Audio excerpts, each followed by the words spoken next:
What is the true price of a fresh start? Is it money, your dignity, or the very definition of who you are? 9 Months Till Forever is not your typical love story. It's a razor-sharp Nigerian drama that uses the framework of a surrogacy arrangement to dissect class, power, and the fragile line between a transaction and a partnership. It asks a devastating question. Can a contract that begins with a price tag ever lead to something priceless? Today, we're diving deep into the journey of Chioma Nwosu and Peter. We'll break down the key scenes, the unspoken tensions, and the powerful performances that make this film a profound commentary on modern relationships and survival. Strap in, this is more than a recap, it's an analysis. Now before we get right into the video, if you haven't subscribed to our YouTube channel, please subscribe and click the notification icon to get notified whenever we post amazing and thrilling movie recaps like this. Our story begins not with a meet-cute, but with a corporate selection process. Peter, a wealthy, seemingly calculated man, is seeking a surrogate, a biological incubator, as he will bluntly put it. I'd like to hire you as a biological incubator. His team sifts through candidates, dismissing them for being too predictable, too compliant, or from the wrong class. Then, they find candidate 5, Chioma Nwosu, a retail assistant, University of Lagos graduate, lower middle class. She's immediately intriguing. But there's a red flag in her psyche valve, a potentially problematic moral compass. While the panel, led by the pragmatic Dahlia, sees this as a liability, principal insubordination, Peter sees something else. He sees integrity. In a world where everyone is just trying to survive, Chioma's irrational commitment to justice stands out. It's her first act of defiance against a system that expects her to be selfish, and it's exactly what captures Peter's attention. He isn't looking for a puppet, he's looking for a person. Chioma is called in, expecting a job, but is offered a life-altering deal. Peter, with unsettling candor, lays it out. The language is cold, clinical, biological incubator, relinquish all parental rights. It's designed to be a clean transaction. For Chioma, a woman struggling to stand on her feet, the financial temptation is immense. But the cost is her body, her time, and a profound emotional journey she can't yet fathom. This scene establishes the core dynamic, his power to offer, her need to accept. The 9 months begin as a countdown to a payout, not a forever. As the pregnancy progresses, the clean lines of the contract blur. Peter's earlier praise of Chioma's stubborn independence and drive comes back to haunt the arrangement. She is not a passive vessel.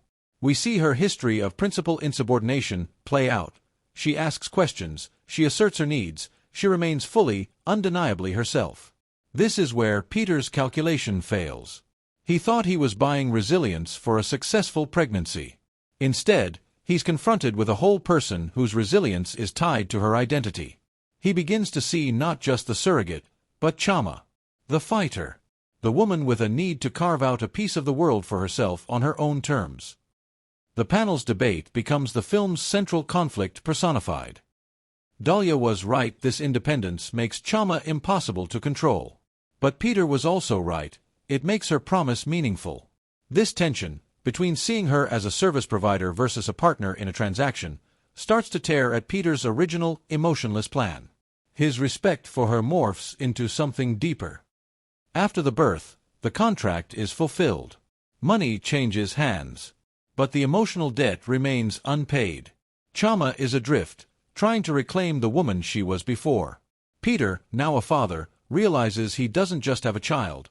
He has feelings for the mother of his child. He tries to bridge the gap, but Chioma is fiercely protective of her hard-won autonomy. It's not about money. I just need to remember who I was. This is the film's climax.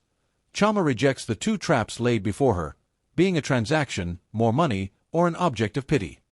You don't want me, Peter. You just like what I represent. She forces him to confront his own motives. Peter's response is his final, and most important, proposal.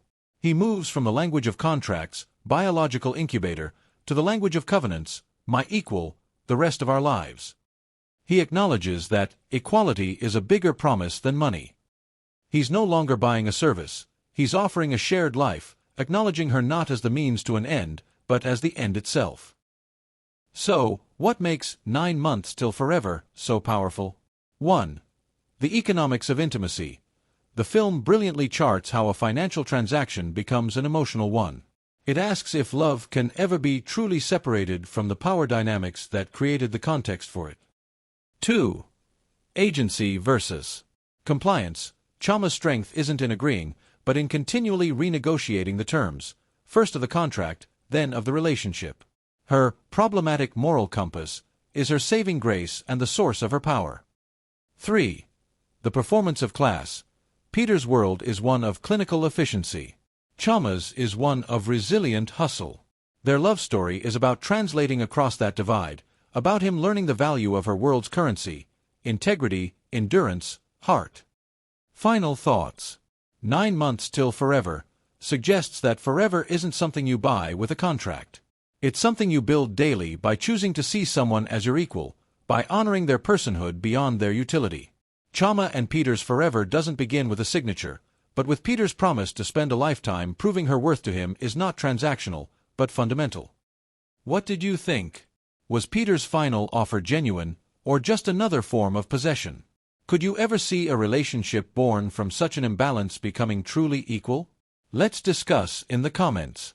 If you were moved by this deep dive into 9 Months Till Forever, please give this video a thumbs up and subscribe for more thoughtful film analysis. Hit the bell so you don't miss our next one. Thanks for watching, and I'll see you in the next video.